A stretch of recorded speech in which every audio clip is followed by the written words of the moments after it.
Hello, it is 2025 and already politicking has started in earnest for 2027.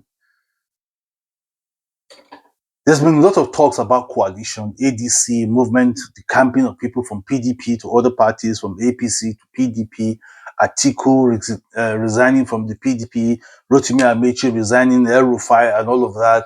And the political space is now agog, all towards 2027, all towards unseating Bola Ahmed Tinubu. And one person who Nigerians, especially the youths, have, trying to pitch tent with, to cast their votes for, and they're giving massive support for, is Peter Obi.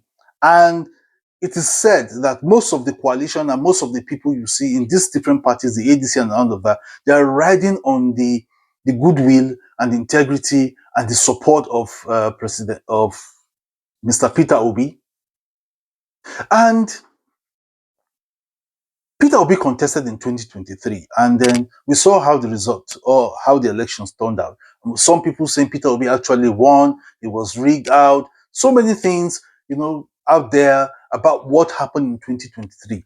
But some have said that Peter Obi, though the people's choice, though the youths and other people's choice, might never be president. And somehow I've been thinking about the fact that Peter Obi might never be president of Nigeria. And before you come for me, I just want to look at a few things, and I just want you to look at a few things with me why Peter Obi might not be president of Nigeria. If you recall, I did a video a few weeks ago about why an Igbo, somebody from the southeast, why an Igbo person might never be president of Nigeria. And then we looked at factors within the Igbo tribe itself and the politics in the southeast and all of that. And then this video, I'm specifically talking about Peter Obi as a person because it appears now he enjoys some form of support, that cuts across the length and breadth of Nigeria. But he might not be president of Nigeria. And these are the reasons why Peter Obi might never be president of Nigeria. Just few reasons why Peter Obi might never be president of Nigeria. Now, the fact remains that Nigeria, is more like a capitalist state. To assume that Nigeria was built for the comprador elites, the capitalists who now decide what happens in Nigeria. Just like John Beckman said, who talked about the three reasons why Nigeria was created. And one of it is identified was the local bourgeois. Now, these local bourgeois, over time, over years, they've enjoyed the spoils of the rot that happens here in Nigeria. And now those people, at one time or the other, they decide who becomes president because the continued rot of the system favors their capitalist agenda. So when you have someone like Peter Obi, who has a mixture of both capitalist, that's people friendly, and a socialist agenda, it might not augur well with the agenda of these few who have enjoyed the spoils of the Nigerian state over the years. So, and those who benefit, they are the money bags, they control everything. So their ideology might not sit well with Peter Obi, who wants Nigeria to work at all costs, because he has said he's desperate to see Nigeria work. Now, the fact that Nigeria is not working benefits these people who might be a stumbling block for Peter Obi becoming president in 2027. And he doesn't fit into the corrupt system because we've seen his antecedent in his times in office. Nothing can be ascribed to him in terms of corruption, how he judiciously managed the financial resources of Anambra State. Now, there are people in Nigeria, who do not subscribe to his style of leadership. And these people might be a stumbling block to him become president. And these persons, they are not seen. We don't even know them, but we know they exist because they are just there, benefiting from the system, whether you like it or not. And then Nigeria operates a commercialized democratic system. And then when Peter Obi said he doesn't give shishi, that means he doesn't subscribe to paying people to vote, that if you have to vote for him, it has to be because you believe in his capacity to get things done.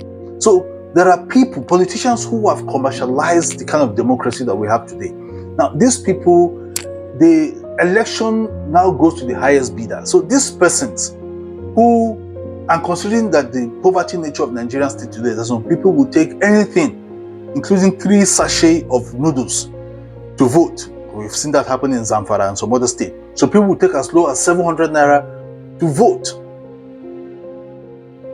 Is another problem that might, impede his chances of becoming a president, because considering the fact that he will not want to expend money to buy vote, expend money to pay delegates, expend money to do anything that goes against, the electoral, principles, and against his principle as a politician to solicit for vote using money. So because the election has now been commercialized, this might serve as a stumbling block for Peter Obi, especially in some parts of the country, which we don't have to mention. And then the most important part, the Sardauna factor.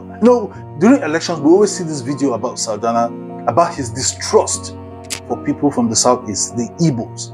Now, this has created a sort of an unwritten policy against the Igbos. And we've seen this thing play out since Nigeria got independence. The highest the southeast have gotten is the vice presidency and the senate presidency. Other than that, SGF. So we've not seen somebody from the southeast becoming president, even if they've tried several times. And Peter Obi came close to that, but that factor is still embedded in the minds of northern voters, that the Igbo man cannot be trusted. And this will serve as a serious setback for Peter Obi, considering the fact that the constitution says you need to have at least 54% or 52% in thereabout of national spread of votes before you can be, declared a winner. So even if he gets all the votes in the south, in the southeast, if he still gets very minimal votes from the north, he still cannot win the presidency. And considering this Sardauna factor, this unwritten policy of distrust against the Igbos, it might stand as a serious impediment to Peter Obi becoming the president. So, and not just the north, even some people in the south do not trust the Igbos because of certain, this mentality of stereotyping that's happened over the years. So everybody that's from the southeast is adjudged to be someone who wants to be clever, somebody who wants to cheat people and all of that. And even if this man tries to say whatever he wants to say about the fact that, look, I am not what you people think, that Sardauna factor is still there. And another problem that might, serve as an impediment for Peter Obi is the fact that the electoral system itself, the electoral umpire, the judiciary, we've seen that happen in, over the years, how the judiciary has become, because since the judiciary is now, has become, the institution that legitimizes government now in Nigeria, state, local government, and even at federal government level. This might play against Peter Obi, because we saw that happen after the 2023 elections. And we saw even the lack of integrity of INEC in elections at the federal level, state, even at local government. All of this points to the fact that all of this might serve as a setback for Peter Obi. He might not become president, given all of this. And the fact that where he comes from is another big problem.